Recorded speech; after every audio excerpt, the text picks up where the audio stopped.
No. Shoot. Okay. And we're live. Yes, live and live. Live on Money 105.5 Live.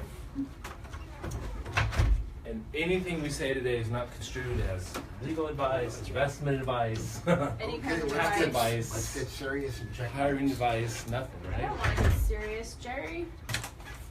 What? Not your thing. Serious? I'm here for comic relief. That's what I do. Oh, you got an innie and an outie down here, so if it's really loud, one of them is balance and one of them is. Oh, okay. Legal advice, investment advice. One of them is balance. One of them should balance your two ears, and the other one. Check. Lead off. Check, check, check. Mic check. Checkity check. I'm on mic number 2. Good. Guest. Check, check. Mic number 3. 4 minutes. We go live. 4 minutes, 55 seconds. This isn't particularly loud, right? It doesn't have to be. I keep it I really can low, Yeah, I keep but it can blast you out if you really crank it up. Yeah. Do you not have a LinkedIn? I do not. I was looking all over See, I for you didn't to see try it to either. tag I you, and need I to was get like, a what the LinkedIn. heck? How are you like It's on my list 15 of things. years In in the today's law world, firm, no I know. LinkedIn. CPA lawyer, and you don't have a damn LinkedIn profile? Forget it. Do you have an email address? Send No. a pigeon. You gotta get an owl or something. Yeah. That's funny.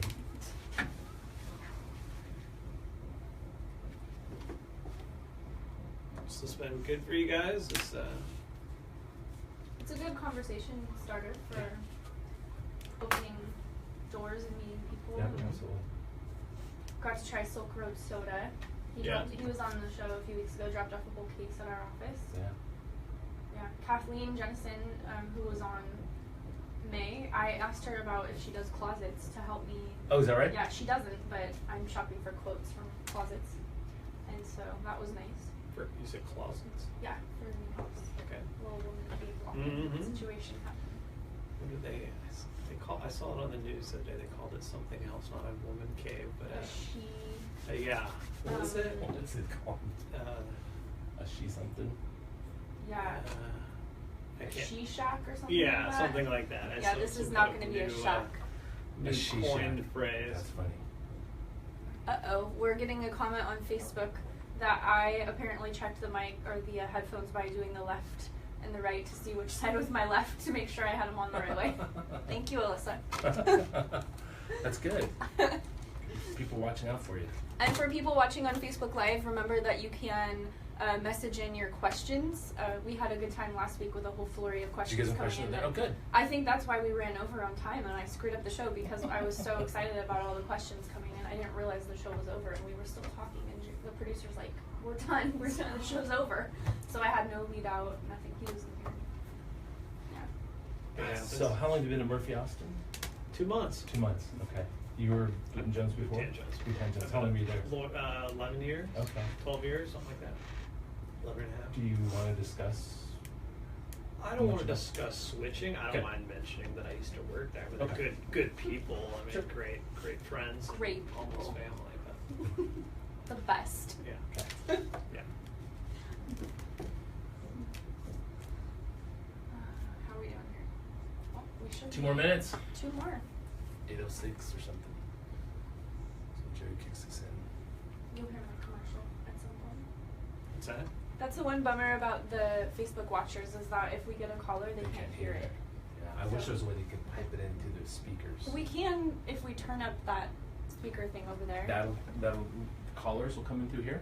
That long bar thing. Yeah, yeah. Yeah, but only because that has the show. We just have to turn it up if they call. So you're saying we can't hear it, or listeners No, can't? we Listeners can hear it through our Oh, headset. but the listeners can't. Facebook Live. So you people got to can. kind of repeat the question. Yeah, Yeah. exactly. That's what we've done. Tried to do before.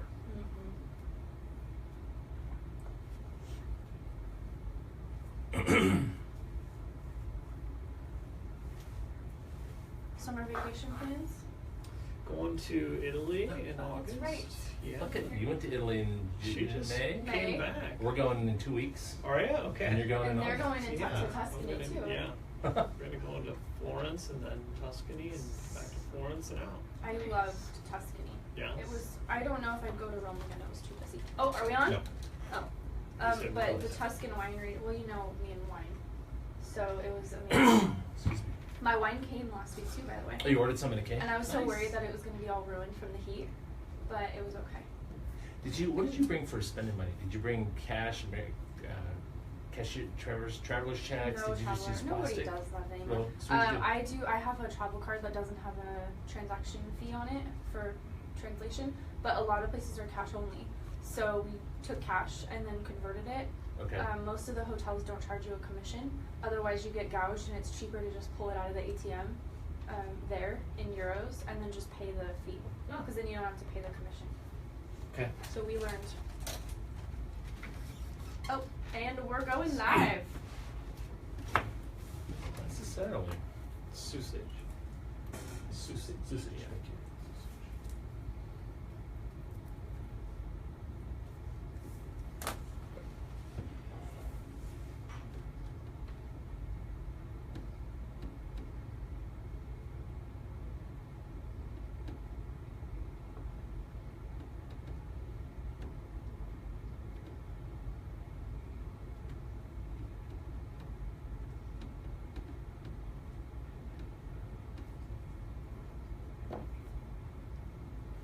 Good morning, everyone, and welcome to Beyond the Numbers on Money 105.5 FM, part of the Wall Street Business Network. I'm one of your co-hosts, Mark Bellows, a tax principal with Clifton Larson Allen, and Hey, good morning. Katie McConnell here. Hiring professional of human resources. Yes, hiring consulting practice leader. Excellent. Recruiting away. And developing your own sub-website as part of the CLA website. Yes, excited that that's going Because- to be launched. A separate page on the CLA website coming soon. Katie has developed such a good niche that they got to create a website to We'll highlight also be it. expanding the team. Nice. So breaking news, you heard it here first on 105.5. Yes. Interviews not done yet, but we are moving forward with identifying a new team member to expand the team. Congratulations. So that's very exciting. Congratulations. Yeah. And we've got a guest today, BJ Susich with Murphy Austin Adams Schoenfield LLP. Hi, Mark. Good morning. Good to be here. Thanks. Welcome to the show. So, did you have a good weekend? We were in Tahoe. I asked you and then I answered my own. We were Right. in Yeah. Tahoe. Did you have a good weekend? Let me talk about Okay, myself. first off, did you have a good weekend, Katie? Yes. What'd you do? Laid sod. Yeah, nice. Oh, in the front yard though. Yeah. But I needed reprieve. It was hot. It was actually kind of a fun project. It's very rewarding. Because you're getting the house ready to sell, Yeah. right? Do you want to give the address up so people can go look at it and No, buy it? Okay. I do not. So you're getting the house ready to sell. So you guys are cleaning it up, putting sand sod, getting the house inside ready. Yep, exactly. So the sod project was, those rolls are heavy. They are, aren't they? I was like, this is going to be fun as usual. It wasn't really, and it was twice as hard as I thought. But I got my little arm workout in, so I feel pretty buff. Nice. So it's kind of like a hot yoga, kind of, sort of. Kind of, yeah, not really at all, but. No. Mhm. A hot workout anyway. Nice. Well, we were in Tahoe last week, Tahoe Donners. That was nice. It's hot up there like it was down here. Yeah, it's going to be busy up there for the 4th of July. Yeah, you know, when we went on the lake on Tahoe on Wednesday and Donner itself on Thursday, and both of them were really dead. I was really surprised there was It hardly seems like anybody out Sacramento there. has been dead lately. Grocery store parking lots aren't busy. Chipotle this weekend wasn't busy, which is like unheard of. Yeah. I thought there was like some kind of pandemic going on. That I I didn't think it's a see the lot of news people on. going to the coast, escaping the heat. Yeah, I it's think too it hot. could be, yeah. 80's been Totally busy hot. going west Oh, through is that right? Davis and yeah, on the weekends. Do you live in that Davis area? I live near Davis, just north of Davis. Okay. Yeah, boy, when we go to the coast, you gotta wait. You used to be able to go west and kind of at certain times avoid the traffic. But it doesn't seem like you can do that much anymore. You get through the Yellow Causeway. You know, it started at IKEA through the Yellow Causeway through Davis, Dixon. It slows down in Dixon. Oh, Oh, yeah, for any Dixon time of day, all the way. forget about Yeah. it. It's ridiculous. They used to be able to just kind of speed through Dixon and kind of slow down through Fairfield, but not anymore. You can't even do that. But it's helped out Dixon because now people actually know what it is, right? Because before you just blow through it, you're like, what's Dixon? Milk Farm Road or what? Yeah, is that where the Mary's Pizza Shop I've is? started hearing people refer to Vacaville as part of the Bay Area now too. So It seems like kind it. of From a people's- recruiting perspective, that is true. We Right. do classify it as Bay because it's easier to go that way than it is to go from Sacramento to Vacaville. Really? Believe it or not. Yep. Wow. Well, I think there's just so many people commuting from there. So Very Yeah. true. Yeah. So tell us a little bit about your background. So lawyer, CPA. Can I say lawyer or are you an attorney? Which way does? either works. Okay. Either one. No, okay. Lawyer and attorney. People always say lawyer when they're going to say a lawyer joke. It's never an attorney joke. It's a That's lawyer true. joke, right? That's So true. maybe there's something more derogatory about the word lawyer, Or but lawyer, I've never yeah. caught on to it. Yeah, so my background, I was an accountant. That's kind of what I studied in college. Got out in the world, started working at a CPA firm, a little bit part-time during college, and then afterwards, and I was kind of doing transactions and financial statements and looking around, and I realized that everybody contacts their accountant after the fact. Kind of all the fun transactions happen, and then sometimes they call their accountant and say, hey, I need somebody to put this on a tax return, make sure it shows up on my financial statement or something like that. And I'm sure you guys have had the same experience. You're thinking, well, if you'd have called me and told me what you were going to do, I could have told you X, Y, Z and saved you a bunch in taxes Right. or told you a better way to do something. But people don't always consult with the accountant before they do No, something. we always ask them to, but yeah, you're right. Right. A lot I of think times they're don't. afraid that we'll say no, you can't. Right. Yeah. I want to buy this speedboat and write it off. No. No. Right. So I looked around at that and I thought, well, who's helping them with these transactions on the front end? Who's helping them do the deal in the first place? And it's oftentimes a business attorney of some sort. And so I kind of looked into that and went back to school at UC Davis and got a JD MBA because I was still interested in business and wasn't sure I wanted to fully commit to being a lawyer. I think, before you go to law school, you think of the lawyers, what you see on TV and everything Right, in yeah. the courtroom and stuff. And I think the stats are something like only 1 in 7 attorneys are actually like a litigator person who actually goes to court. Most You people can't handle the truth. Exactly. That Have doesn't you, really have you ever litigated? So in I've been to court probably 6 or 7 times for various things, never for an actual trial, some sort of Okay. hearing leading up to a trial or trying to get a client out of a situation or something like that. But I'm happy to report I've never been to court other than for jury duty. jury duty, right? Yeah. Me too. And given that I'm not Basically. a lawyer, that would have been bad news if I had been to court. Actually, in my youth, but it's a different. Oh, that's, well, that's a that's different off the story. right. Yeah, That's been expunged, so yeah. whatever. Just jury. You've done jury duty before? Oh, yeah. How many times? Excuse me. I've served a couple times, but I've never actually had to do a trial. I got really close to being an alternate, which would have been a huge bummer. What a lack of satisfaction. And then they let me go at the last minute because I knew the attorney that was representing the defendant. So I did serve on a jury once. Right after I turned 18, I got called for jury duty. Right. Served on the jury, got selected, and then it happened to be, and I think this is somewhat common of jury pools, is a lot of older people were there and more willing to make it and didn't have Yes. reasons to not be there, and so I ended up on a pool with, or a jury with everybody else I think was over the age of 55 to 60, Yeah, of and they course. decided that I would be the foreman at the Oh, age of 18 nice. because I probably had the best hearing. That was the That was the criteria. explanation. Yeah, Yeah. they thought I would have the best memory and the best hearing. So Best memory. Our juries- judicial system. Right, there, juries yeah. can be a little scary sometimes. Yeah. So It is a fascinating process, though. Yeah, I served on. I got selected for 2, but actually the second case settled the night before we started the trial. Oh, But I that's served nice. on one, but it was a criminal. yeah, case. I will tell you that people go into jury duty thinking it's just a great inconvenience. I wish I wasn't stopped doing this today. I'd much I had all these other plans.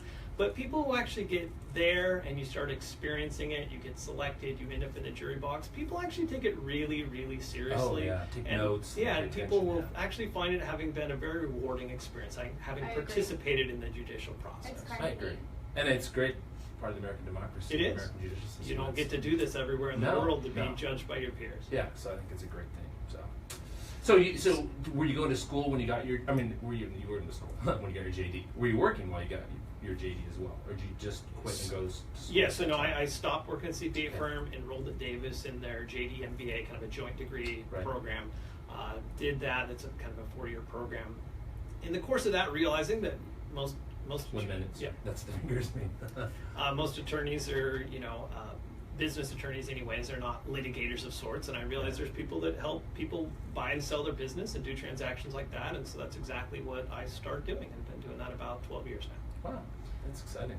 We're going to go to commercial Yes, shortly, we are. but before that, I wanted to give out the number for the show in Good the call. event that we Yes. have folks that want to call in and ask questions when we kind of. 866-576-1055. If you got questions for BJ or for Katie or I, 866-576-1055. We're going to take a break. We'll be right back. Listen to Beyond the Numbers.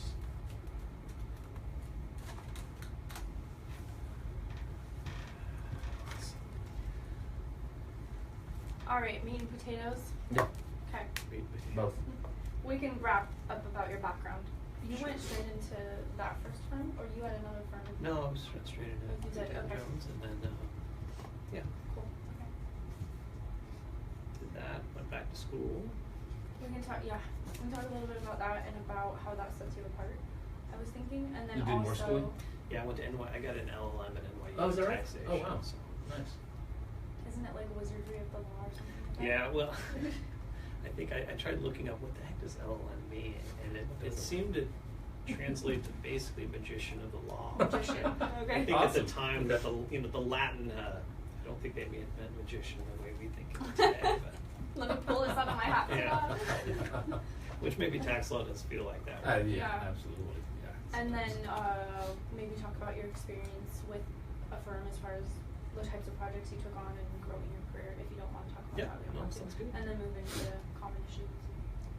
Do you have any questions in your pocket as far as common issues? Facebook viewers, if you're interested in any legal questions about owning a small business, feel free to message them in and we'll make sure they get on the air. Yep. Or maybe talk about too, like the sorts of transactions I'm seeing now. Absolutely. Like, Oh yeah. I will ask you, do you have to have a lawyer to sell your business, or are you back already? Getting there. No. Oh, this is my commercial. We missed.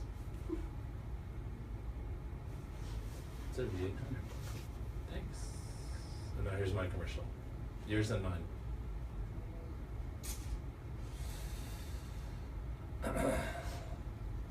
So you live just north of Davis? I live just south of Woodland, north of Davis, so it's What's that called? Like Knights Landing or something? Or No, it's like Highway 113 Okay. connects the two. Okay. I'm a little closer to Woodland. than okay. Davis.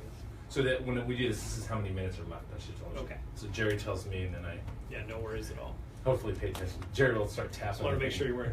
Yeah. I'm- No. That's this, right? Right. Exactly. Yeah.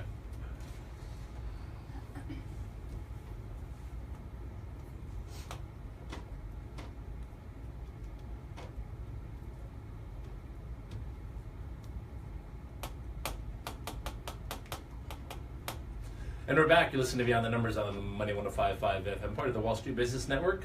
Mark and Morning. Katie here, and our guest BJ Susich Hi. with Murphy Austin, Adam Schoenfeld. You just go by Murphy Austin. Murphy Austin Okay. usually is what most people refer to us as. So BJ is a business attorney? Yep. That'd be the right designation? Business and tax attorney. Business and tax attorney. That's right, because you have multiple degrees for your tax. We were just talking about you at some point in your career went back to Yeah, school. so I'd been a lawyer for probably 4 or 5 years, and then I went back and did a program through NYU. They have what they call an LLM in taxation. It's kind of a advanced law degree of sorts, specialized just in tax. And I always wondered what LLM stands for. I've seen that designation Yeah. throughout the course of my career with different people, Yeah, and and I so- didn't know what it was. Yeah, and so you can get it in different technically areas. Some means. schools have like a public policy LLM or some international business or Okay. something, but NYU is pretty famous for having a good tax LLM Oh yeah, program. so. and NYU has a big like estate planning week every year. They and do. Yeah, so I don't know if you've ever do any of that kind of They- stuff. you know, I haven't been to that, but I think they actually do it on the West Coast sometimes as well. Did you go to New York, or did you? So study I didn't. online? I did it by distance. So I was in Okay. classes that were live, had people there, Mhm. and I actually had to travel there to take some of the exams sometimes. Really? Until they got used to who I was, and then they allowed UC Davis Law School to administer it to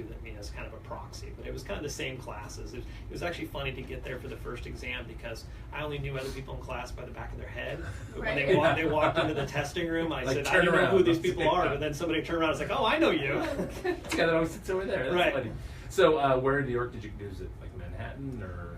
Yeah, it's Manhattan, Okay. down in the village there on the south side. Interesting. So if you want to call questions for BJ other than where he went to NYU, 866-576-1055. And also we're on Facebook Live, Katie Marks feeds, and you can ask questions through that as well. Yep, you can find us on my feed or Mark's feed. Yes, yes. We've duplicated We our are. feeds, Look at that. so It's good. We're all over the place now. So let's get into meat and potatoes. Okay. Common issues, legal issues. First question, do you have to have a lawyer to sell a business? You don't have to have a lawyer to sell a business. There's a couple different resources out there, or you could do it yourself. People often also engage brokers in helping them sell their business, somebody who will help them sort of prep the business, market it, go out and find people who would be interested. Would Right. also be a common person that you would involve in selling your business. But in theory, it's really just a contract for the sale of your business. Somebody could do it themselves. I wouldn't advise that. Well, and I think a good broker, and at least the brokers that I've known over the years that are business brokers, they'll bring in an attorney. Because they're not typically attorneys themselves. And I've gotten work from brokers in the sense Sure. that I worked with them on another transaction, and so when they had a client who needed help, they called me or suggested that their client call me and get involved. And it's more about risk mitigation, right? Not necessarily navigating through, but making sure you dot your I's, cross your T's, so after the fact, if something crazy happens. Right. So the way I would put it is, most people's primary concern when they're thinking of selling their business or selling anything in life is what's Money. the purchase price, right? Yeah. And so usually clients figure that out among themselves. Usually the attorneys aren't too involved in that process. But really the issue comes down to, are you going to get to keep your money, or are you ever going to receive it in the first place? Yeah. And so people buying the business are expecting, they're stepping into something new. They don't know where the bodies are buried and which closets the skeletons are in. And so you end up sort of promising certain things we call reps and warranties. And then if they end up not being true, they may get to claw back some of the purchase price. And so we want to help organize things in a way and make it happen in a fashion that's not going to happen if you're on the sell side, or if you're the buyer, that you find out where all the bodies are buried before you've agreed on a certain purchase price. Do you deal at all with covenants? And I ask because this is something I see all the time on the employment side. If I'm negotiating an employment agreement, the company wants a covenant, the candidate doesn't. And we always, every single time we have a fight over covenants being enforceable in California. They want the language out, the company doesn't, and it's a whole rigmarole. So you're thinking like a covenant not to compete? Correct, yeah. So somebody's employed, let's say, and then they leave employment, whether they can compete with the business or not. Right, and on the hiring side, I'm seeing it on the employment agreement or the offer letter where we're trying to negotiate that to protect the company. The company says, well, if we hire on this president candidate, we want a covenant in there that he can't leave and go to work for our competitor. Right. So this is probably a good time for us to insert our little disclaimer that Yes. Nothing we talk about today is really business advice to anybody or legal advice to anybody. Every situation has its own set of facts and circumstances that are unique, and therefore, if you've got a set of facts and circumstances, you need to talk to BJ directly. Or some other attorney, but find somebody competent to help you. There's always nuances. There's always, no two situations are the like, which is what I really like about practicing law. I've never done the same thing twice in 12 years of being a lawyer. But the general rule, I'll tell you the general rules, that in California, covenants not to compete are not enforceable, but there's one big exception that relates to actually buying and selling businesses. If you are buying and selling your business and disposing of your entire interest in it, including all of the goodwill associated with it, then a covenant not to compete can be enforceable. And the exception here is actually for the benefit of the person selling, the person who's going to be bound and restricted by this. Usually you think of the restriction as kind of onerous on the person who's bound. Right. But in this case, what it does is it actually allows them to get a better purchase price, because let's say you were a dentist and I was going to buy your dental practice from you. How much would I pay if I knew that you could set up shop the very next day, right next door, and take all the clients from me? It seems so risky, I don't think I want to pay much. But if there's a way for you to legally promise that you can't do that when you sell your business to me, then I'm much more inclined to say, okay, well, I understand you're not going to be allowed to do that, and so I'm willing to pay a pretty penny for your business. So or the if exception, you have to buy it back, basically. Right. So the exception is actually for the benefit of the person who's going to be bound in a way. Yeah. But in other contexts, general employment context, a covenant not to compete is not enforceable in California. There can be other things like non-solicitation provisions or things that may be enforceable, but a flat-out covenant not to compete is not. And California's sort of public policy is we don't want to keep people from doing their livelihood, and the people who may be harmed by this are actually all the consumers out there. So scratch it from the employment agreement or leave it in because it doesn't matter anyways? Yeah, so that's always a common question. So people say, should we just leave it in there because I know it's not enforceable? I never advise people to leave things in like that because you never know what the future may hold. You never know how the law might change a little bit. Right. And so you're better off probably having a discussion about the fact that it's not enforceable and taking it out. Got it. We do have a question coming in. Good. What's your question? So let's see. How do I get back to it? All right. I own a single owner LLC that provides energy consulting. With the possibility of a single payer health plan in California, would it be better? Specific. Oh, goodness gracious. Hard to read all that, isn't it? It is. Is single payer going to really come into play in California? I think that's. I think it's tough to say. I think it's tough to say. It's where it's crystal ballish. I know. The question, unfortunately, I'm having some technical difficulty here. So owns a single owner LLC, provides energy consulting, single payer health plan in California. Would it be better Would Fill be in the better. blank. Are they looking at are they looking to switch in type of ownership from LLC to S corp or something, or what? Yeah, I would doubt that being a corporation versus an LLC or anything would make a difference there, though I don't think we really learned from that question whether they have employees Right, or yeah. not, right? All we know is that Right. it was a single owner. Okay. Yes. Well, it's a good attempt at the question. Thank Good you. attempt. Yeah. Come to find out, your questions have to be like tweets into the show. Yeah. They can't be more I than know. 3 lines long. Otherwise, I It will gets get lost. that resolved because that is probably a user error issue, not a technology issue. Yeah, I have to so figure it out. I thank sent it you. in 3 parts. Thank you to Lowell Rogers for that question, and we'll get back to you about that one. Oh, yeah. And Lowell, you can call in 866-576-1055 if that works, and you can ask it on directly. There you go. Ask it on the air. BJ. So BJ is at Murphy Austin. If you want to get a hold of him, it is 916-446-2300 is the number, or it's BJ Susich, SUSICH, at murphyaustin.com. So you've been at Murphy Austin A whole 2 months now. 2 months. So, yeah. You're at the prior firm before. You made the switch to Murphy Austin. Yeah, so I've been a business attorney doing what I'm doing for the last 12 years in Right. downtown Sacramento. But I switched to Murphy Austin a couple months ago, and it's a great fit, very entrepreneurial place. I love how much they support the community in so many respects, and I'm Yes. really enjoying it. Well, congratulations on the move. Yeah, it's exciting. Yeah. So, what do you work on most of the time? What's your average day look like? What- Which I know is kind of a loaded question I know. for Right. recruiters. Or what did you work on accountants, yesterday? attorneys. Right. Like every day is just, well, I It come in varies. with the best of intentions, and then Yeah. 8:45 I get a phone call, and pretty much my whole day goes off the rails. Most of my stuff probably fits in maybe 3 different categories.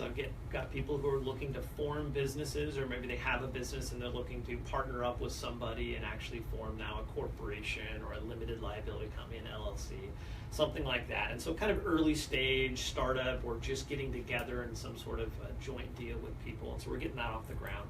Then I get a lot of questions. It's in between stuff. People are in the course of doing business, are getting contracts with people they're going to perform services for, or that they need to perform services for.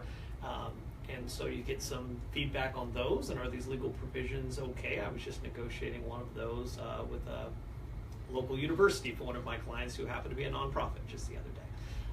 And then we get kind of people at the stage of, hey, I'm either at the point of wanting to exit from this business, or I'm seriously thinking about it. We need to plan for it. So a lot of people is sort of the succession planning sort of thing, selling their business. And then sometimes beyond that is maybe just winding up a business if that's what makes sense, or you've sold all the assets and we're just left with a shell of a company we need to wind up. So things along those lines. A lot of tax advice sort of along the way. Right. A lot of attorneys do tax sort of controversy, sort of fighting with the IRS about things, or franchise tax board. I don't do too much of that. My practice is usually taxation in the context of a business transaction. You're going to sell your business. Let's pick the format that's going to save you the most taxes. Right. Right. Yeah. And that dovetails very well into what you and I both do. On the hiring side, I work a lot with succession planning, where we say, hey, I'm aging out of the business. I have a bunch of family members doing things. We need a non-owner management team in place here so that we can have a succession plan and increase our multiple if we're looking to move into a sale. And I would say probably the hottest thing on my desk these days is actually succession planning. It's either people actually sell, I've probably got 3 or 4 business, either purchase or sales going on right now. Right. And then a whole host of other clients who I'm talking with about succession planning. One is getting some key employees sort of lined up for the future. One is evaluating kind of some family members as whether they could take it over. But succession planning is a very hot topic right now. It is. As the population gets older, I think we're seeing more and more of that. And the thing that sometimes people don't really realize is it can take years to have a good succession Yep. plan come Oh, to absolutely. fruition. You can't just hire somebody and Yeah. they're your CFO You can in 30 hire someone, days. or you think, all right, I'm going to sell it to my kids, so within 3 months I want to get out, or I want to sell it to Right. someone in the general public, and I can have it closed by the end of summer. I mean, that's just, you have to. A lot of times there's a lot of planning involved to get you to the point, because someone may look at a business, or you or I may, or Katie may, whatever, come in and look at the business and say, you really need to clean up this or this, or if you do this. The broker may say, if you Right. do this, it'll increase the value. I mean, sometimes there's a lot of work to be done. I think, 2 years is probably a realistic timeline to really do Yeah. it right. I Yeah. mean, it depends on the business, but you're right. A lot of times what you can do is help get things organized and sort of packaged in a way that you and the broker can go out and market it when people ask questions and they want to see certain documents, so you're ready to go. Yeah. And to the extent you seem more organized and have your package together and or can present your company, you're honestly probably going to get a better purchase price, because Absolutely. you seem, if they see that level of detail in Yeah. that, they're going to assume it applies to everything. Well, we're going to take a break right here. When we get back from commercial, we'll continue that a little bit, because I have a couple examples to share with you, and we can Perfect. talk about that as well. We'll be back. that's one of the things that I would like to do more of is the org chart assessment, because I see small businesses and, well, what do you do? Oh, well, Sally does HR, but she also does billing and she's our payroll clerk. Okay. The dispatcher is cutting the checks. I'm like, what? Okay. Because as they've grown, they just, oh, well, this guy seems capable. So, and then you're like, well, what in the world? Because you have an org chart that makes no sense whatsoever for a larger company. So is that something that you can go in and do and Oh help yeah, them I mean, figure it what out we and would kind do of is reassign sketch out, duties? okay, what does your Yeah. org chart look right now? Who does what? I'm doing one today at 10:30. We're interviewing the bookkeeper. Are they really a bookkeeper? What do they know? What are their capabilities and limitations? Can they grow into the next level so we know like how to structure the Well, department? some of it's just, you're talking a little bit internal control sort of stuff too. Is the same person approving the check, who's writing it Right. and holding the And checkbook? opening the And bank opening the statement, mail. right? And, But nobody that is involved with the family ever steals. It's always a stranger. Right. It's never anyone from the inside. Never. I actually, unfortunately, had a termination on Monday morning of somebody that I helped hire who had a impropriety of asset, shall we say, with the company, which was a big bummer. I heard about that. You did? I did. Well, crap. How?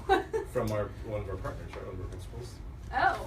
We were talking about. I hope it's not the one that I'm thinking Oh. it is, because I swore him to secrecy. Well, he did talk to me about one situation to deal with. But that happens It's sometimes. probably mine, unfortunately. Yeah, I mean that does happen, but.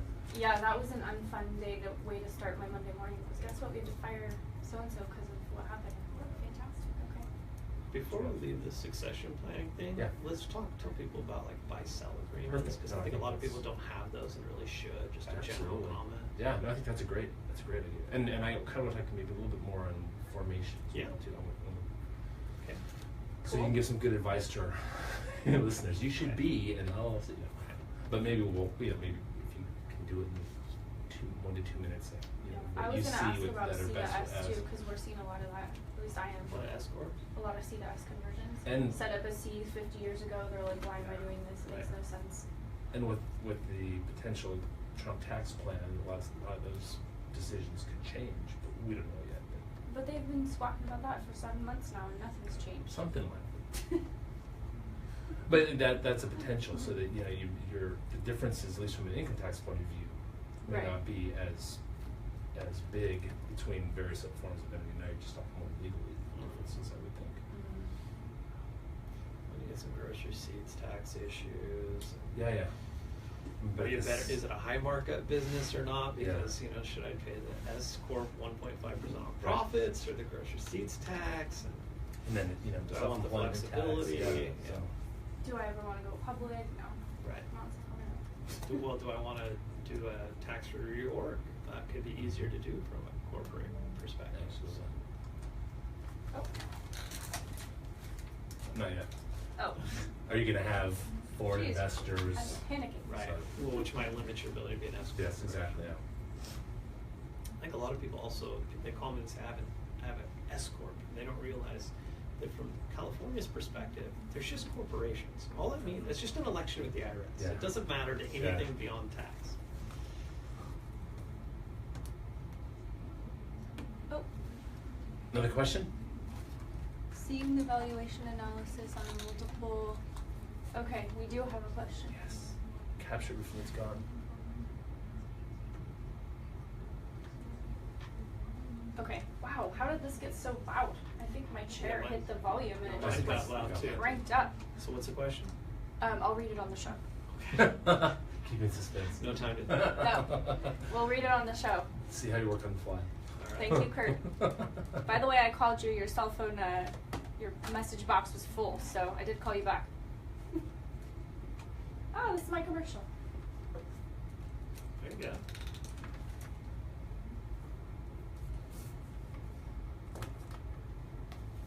Oh, just Oh, it scrolled down.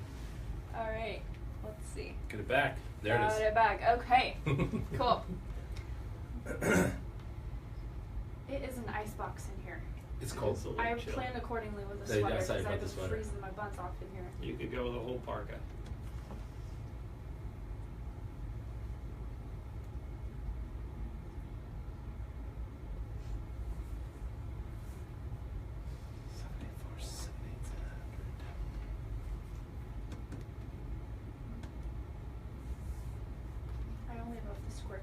Plugs.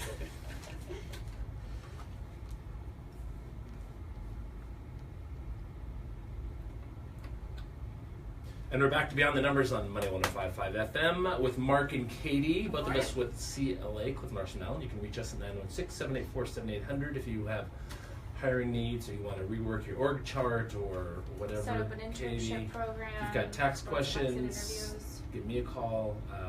And then if you have questions for our guest today, BJ Susich, the number here is 866-576-1055 or Facebook Live. And speaking of that, we do have another Question. question that's come in. Yeah. The question is, when businesses get sold, are you seeing the valuation analysis based on a multiple of revenue, EBITDA, net income, free cash flow, or something else? Ah, good question. Couldn't it vary depending on the type of business? It really does. So what I found, if we went and asked an appraiser, somebody who does this as their profession, they would say that they're going to use multiple approaches. They're going to use an asset-based approach, to sort of what is the value of everything there, maybe even trying to figure out a measurement of goodwill. They're going to use some sort of income-based measure, an EBITDA, earnings before interest, taxes, depreciation, amortization sort of metric. And they will also, if they can, do some sort of market analysis. What have other businesses of this nature actually sold for? And there's some really good databases out there you can pull from.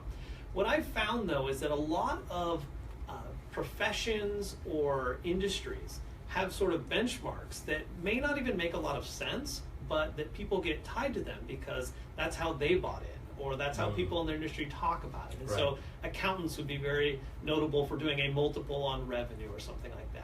And insurance agencies will do a multiple on their book of business for a year that they think is renewable. Dental practices will do something involving sort of patient count and revenue for the year. And so people end up having some metrics in their industry that is just the way people talk about it. And even I've seen appraisers have very good reasons why that didn't make a lot of sense, but it was actually hard to convince people in the industry that that wasn't sort of the way to do it, because that's just the way they've talked about it for so long. Everyone in our industry does this. When they go to the conventions, that's how they talk. Right. Well, I think it's sensationalized too in the media, like so many other things, where you watch Shark Tank and there's Mark Cuban shooting from the hip. Okay, we'll do a multiple of 3 and I'll buy 50% today. Right. Yeah. And so people think, oh, well, you just sort of You just multiply. you just go 3. Yeah. Another thing that happens when you go to sell your business is that sometimes there's expenses in there that would not be continuing. Things that, like your salary, for example, or you may Because you're not going to get to stay. because you're going to sell and you're going to be out, right? Or you may have some family members. And a closely held business, a lot of times there are a lot of expenses that are going to go away, and so the buyer and seller need to take that into account. Yeah, and so when you're selling it, you actually want to pitch that the number was actually going to be higher because you're not going to have these extra expenses. This and this. Because we've been frivolously spending, but don't worry. Right. You won't, because I'll be gone. Yeah.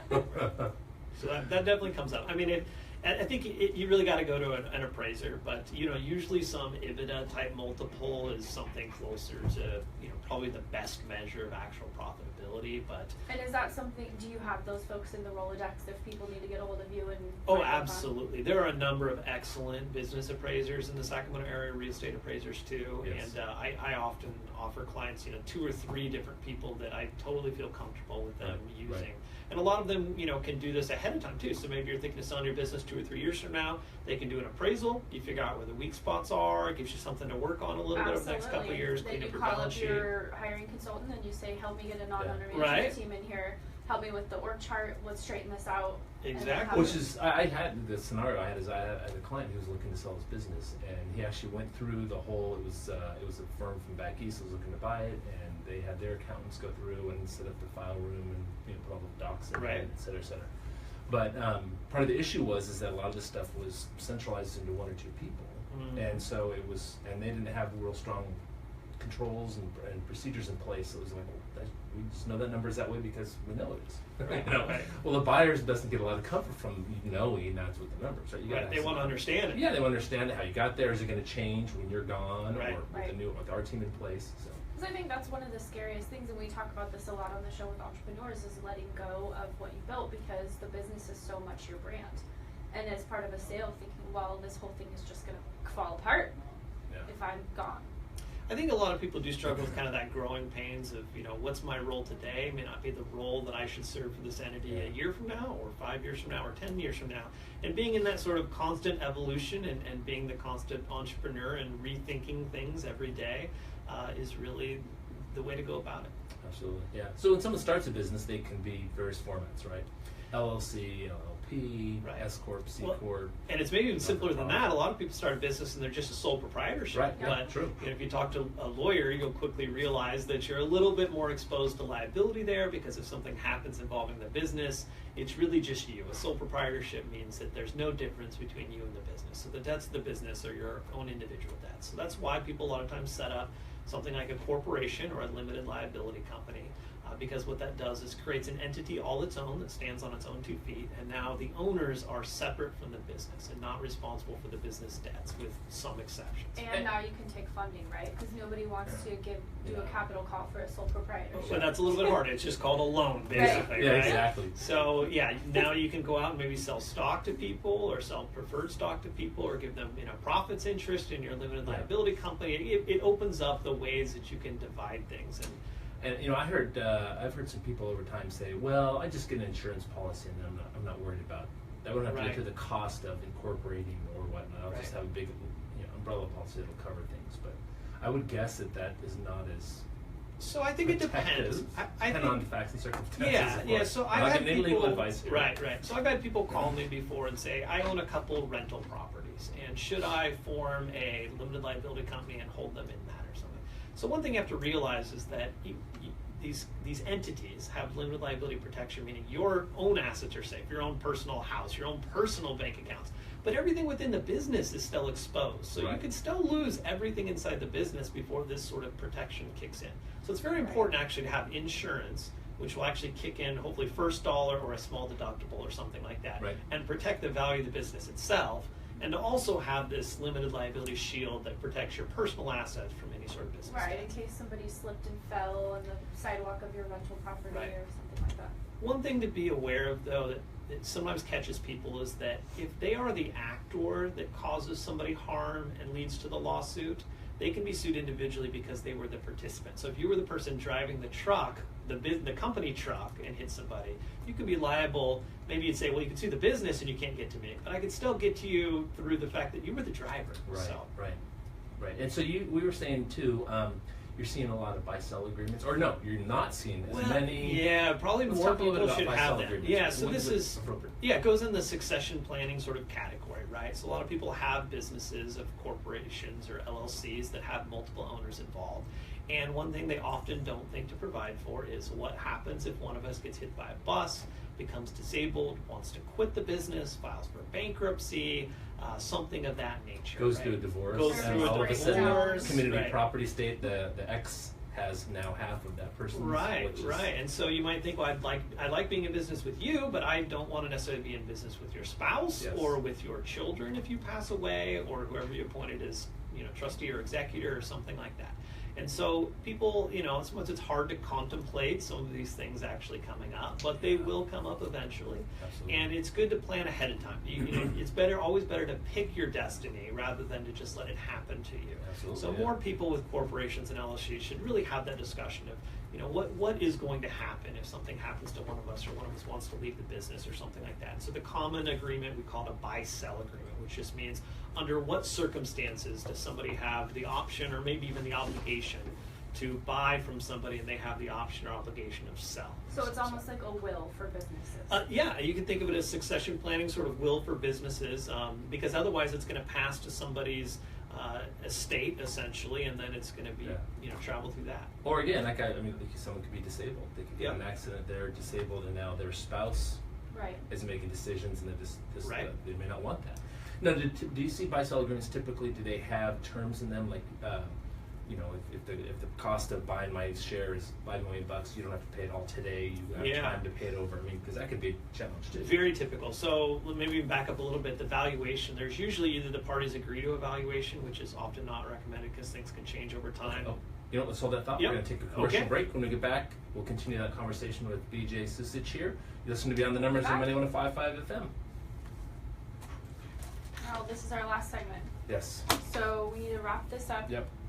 and then move into maybe final Yeah. 1 or 2 pieces of advice, Okay. maybe Yep. for small Or businesses. your favorite question? What's that? A failure, but I don't know how that applies, other than maybe like a business fail and lesson learned. Yeah, and yeah, how not, you not apply like that. one of your clients. But I always like to ask entrepreneurs about the biggest fail that they've had in starting business and how they've learned from that. But in this case, I think more of just words of wisdom advice for other businesses. Okay. yeah, And then next week we don't have a guest. yes. So Good one. Unless you just you and I want to talk. I for a don't minute. have one because I've tried with a couple and everyone's booked because it's 4th of July, right after 4th of July. Yeah.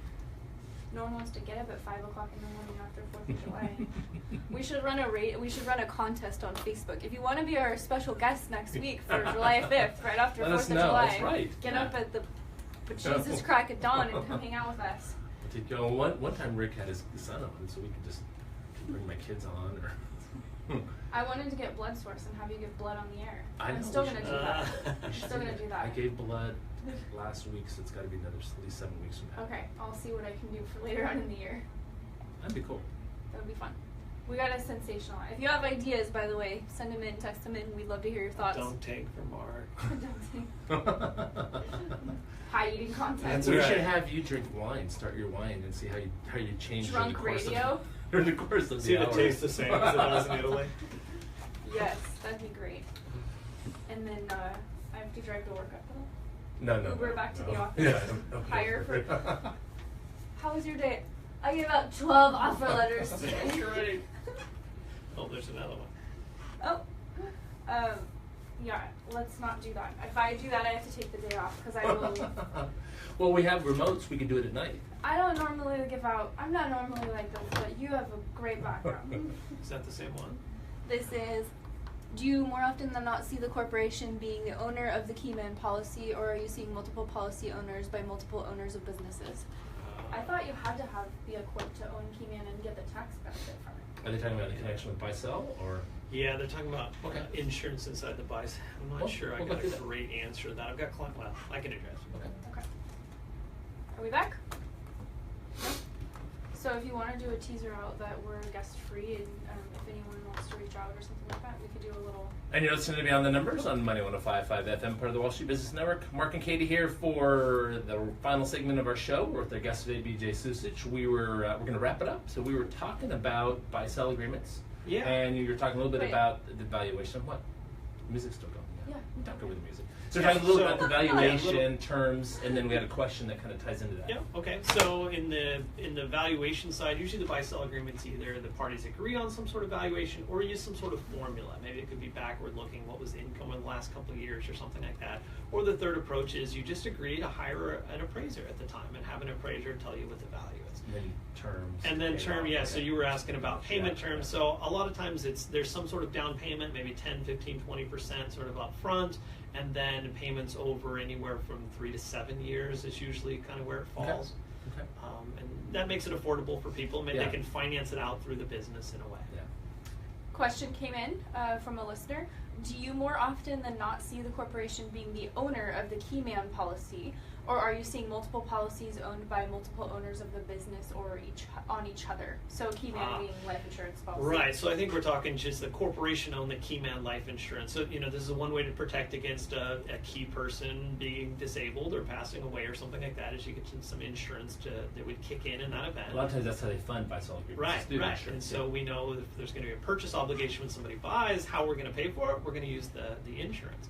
So I have clients that actually have it both ways. So you can either have the company own the policies on the individuals, in which case the company gets the money, or I have clients who every partner or shareholder has a part of part of an insurance policy on every other one that kicks in directly. The thing you got to be careful of is if it's owned by the company, you have to make sure that the valuation does not include the value of the insurance money, because that money is meant to be used to fund the buyout, not Yeah. to add to the bottom line of the It's a business. circular calculation. And you then. have to be Exactly. careful that you're not driving the bus once Right. again. Yeah. Or the buses get airbags or something. So. Or you don't get the money. Right. So you've been doing this for 12 years. Mhm. So what are maybe some of the things you've seen that you, in hindsight, because unfortunately, as you mentioned earlier, a lot of times clients come to us in hindsight. But in hindsight, would you have said maybe we could have done, and not specifics, but Right. in generalities, maybe some things that people tend to miss or don't pay enough Well, and the attention whole legal to? profession is based on hindsight, right? Because of court precedent and cases, and well, we That's- didn't To some see this one degree, and before. yeah, and- something's got to happen for a dispute to arise. You know, Right. my Right. job is mainly, you know, if I do my job right, hopefully there never is a dispute about a business transaction, and everybody sails off into the sunset, Yes. having gotten the benefit of the bargain, Yes, right? yes. I would say one thing to look out for. Occasionally, I'll have a client call me and say, "Hey, I'm going to do business with somebody. I don't trust them. I want you to write the What do you best, think of that? yeah, the best What is contract your you advice can. for me on that? Make sure it's as tight as possible. No wiggle room they can get out of it. I want you to just write the best contract ever." And I tell people, look, never do business on a handshake. You really should have something in writing. It's only a recipe for disputes to arise, to just have an oral agreement or on a handshake deal. But at the same time, don't do business with somebody that in your core you don't feel like you could do a handshake deal with. Right. It will always go bad. You can always find some way to argue about a contract, some way to try and wiggle out of something, at least to make enough of a headache, or somebody ends up settling for something. So just don't do business with those people in the first place. Good advice. Yeah, that's Don't good put advice. square pegs into round holes. I Right. just gave that advice to a client Monday who was saying, well, maybe we should hire him, maybe we shouldn't. What do you think? No. Right. My advice is we don't put square pegs in round holes. Yes. If you're in doubt, if your gut says no, it's probably a bad idea. Yeah. The other, if I could offer one other Yes. one, Sure. is that Absolutely. kind of the two fundamental questions in business, particularly when you're sort of pitching your business to sell to somebody, is you have to be able to answer, who owns my business and what does my business own? A lot of times when I talk with clients about those questions, I'll find out, well, somebody helped us develop some IP one time, some intellectual property, and it's unclear whether we own it or they own it or things like that. You really want to narrow these things down, that people contributed their ideas to the business, that all the intellectual property is owned within the business, and you should be very certain about who actually owns the business, right? We Right. didn't make a promise to so-and-so once upon a time. You got to wrap up all of those things and keep it clean, or nobody's going to want to buy your business. I actually had a situation a number of years ago with a client who, as they was going to sell it, or I'm sorry, as the value increased, all of a sudden someone came out of the woodwork who had been an owner years ago, and they kind of had agreed that the person was Right. already, they paid him out, but they never legally paid him out. So the person said, you owe me, 25% of your business. Well, it's kind of the And it's- Facebook thing, yeah, right? yeah, With the Winklevoss twins. Winklevoss Right. twins, which did not prevail, or Right. not as much as they would Right. wanted to, Right. Which I'm sure set precedent now for future cases, right? presumably, yeah, I don't know. yeah, presumably. So. I saw the movie. Therefore, I I knew never the saw word. it. I haven't seen the movie. so I haven't Oh, seen the it's movie pretty either. good. It's got Justin Timberlake. You know him? Oh, well, it's got to be good. Yeah.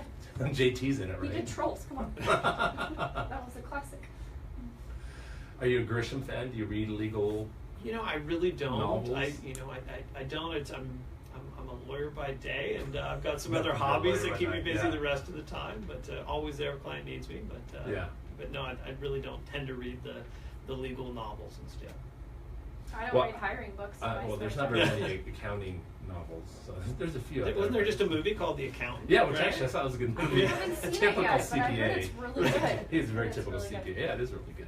So if you want to get a hold of BJ, you can email him at bjsusich, SUSICH, at murphyawesome.com or 906-446-2300. You can also go to murphyawesome.com for the website to find out more about the firm and BJ. And so So next week. Next week. 4th of July. Next week, 4th of so July everybody is be safe out Tuesday, there. yeah, Don't and blow then anything up. Wednesday will be unnecessarily. the beginning for us, the show of the Not-for-Profit Month. So we're Right, going but to we're emphasize actually- numerous not-for-profits. We do not have a guest next week. Yet. So Katie, we we're have, going to have one. we have vacancies. We have Um, openings. If anyone has any ideas, thoughts, or Yes. would like to be featured on the show. And the rest of the month we've got not-for-profit executive directors, et cetera. They're We gonna do, talk and about you're their in shows. Italy for a couple days. I'll be in Italy. We have Kevin Huey, Yep. who was a guest host last week. He's returning to the show to guest host. So 12th couple and the weeks. 19th? 12th and the 19th. Yep. Good. So that'll be fun. We still have about 3 minutes left, so. Oh, perfect. Okay. Yeah. So what any parting thoughts on your end, or anything you wanted to kind of? Yeah, so I was Share going to with the say, listeners. I think one of the biggest areas of law right now, every year I do kind of a business law updates where I invite CPAs and bankers, and everybody is giving sort of advice to people in business to kind Right. of help them spot issues. I tell them about all the new changes in the law. And it seems like every year about half of the new cases that come out are somehow employment law related. California employment law stuff is very detailed, very nuanced, And I will tell you, Very there is good. probably not a single employer in California, including law firms, who are doing everything exactly Yeah. perfect. Yeah. It's But- very scary from a hiring perspective because no matter what you do, it's going to go to the candidate in most cases because everybody is in a protected class now. Well, and real quick, our firm, we're with Clifton Larson Allen, which acquired Galena as of the Mhm. first of the year. CLA, this was their, they had a small entry down in Pasadena, Right. but it's really the first big entree into California. And Right. there have been some realizations on the firm's part that Right. things are different in California Right. than they were in other states. So anyways, one of the Employment law. areas that probably most businesses out there are the most exposed is actually on the employment front. And you think, well, one employee would complain, but what happens these days is that some of these attorneys who represent the plaintiffs are looking to piece things together into class actions. Yep. So now they'll multiply, whatever your violation is, it happened this many times over 8 years times, 1,000 employees or something, and now what seemed like a small issue is really multi-million-dollar demand on Overtime their part. laws. That's Yeah. how Overtime- CPAs yeah, wage and started hour getting laws. paid Price overtime. Waterhouse smiled Yeah, employer. and KPMG, and they Yeah, were yeah. all, yeah. Yeah. So anyways, I have some employment law colleagues at my firm because it's just something that always comes up, and I'm always referring my clients to them. But I think it's important for people to have somebody look over their handbook, touch base at least every couple of years, make sure your basic employment law compliance stuff is on track. So So that's probably the most vulnerable If spot. any listeners have even one employee, they really should get a hold of someone such as yourself and your employment attorneys. Someone like Katie, just to kind of look over the handbook Yep. to get an idea of. And I've actually had people What they're say, doing. who don't have employees, they really resisted as long as possible, and it's really they almost went from no employees to 2 or 3 because they were holding out as long Yeah. as possible Oh, because yeah. they didn't really want to cross into that world. I've talked to the same people. Right, which is kind of unfortunate, right? From sort of a public policy perspective, that people are so afraid to even take on an employee. Well, put yourself around a team of good advisors and we can help. Absolutely. I have a lot of clients. I have one I just did an offer letter for. She said, we've never done a background check before. I said, okay, we're going to start. Yeah. Because from a negligent hiring perspective, we just want to, well, we think she's trustworthy. No, that's fine. And even if she is, we just want documentation that shows we did our due diligence. Right. Yeah. That's important. That's very important. It's important to have documentation on stuff like that. Of a lot of things. Yep. Most people would say And having yes. gone through the Oh. process. Yeah. You've been listening to Thank Beyond the you. Numbers on Money 105.5 FM, part of the Wall Street Business Network. Happy 4th of July, everyone. Katie and I will be back next week on the 5th. In the meantime, you can call us at 916-784-7800, and we'll talk to you next week. Time just flies. It does, doesn't it? And All right, I'm going to go shut off mine. do you know what we should do is turn that around so we can see the questions coming in? You know I'm how I did actually mine? watching on my Oh, iPad. you are? So Oh, okay. Ah. There we go. I We didn't didn't. get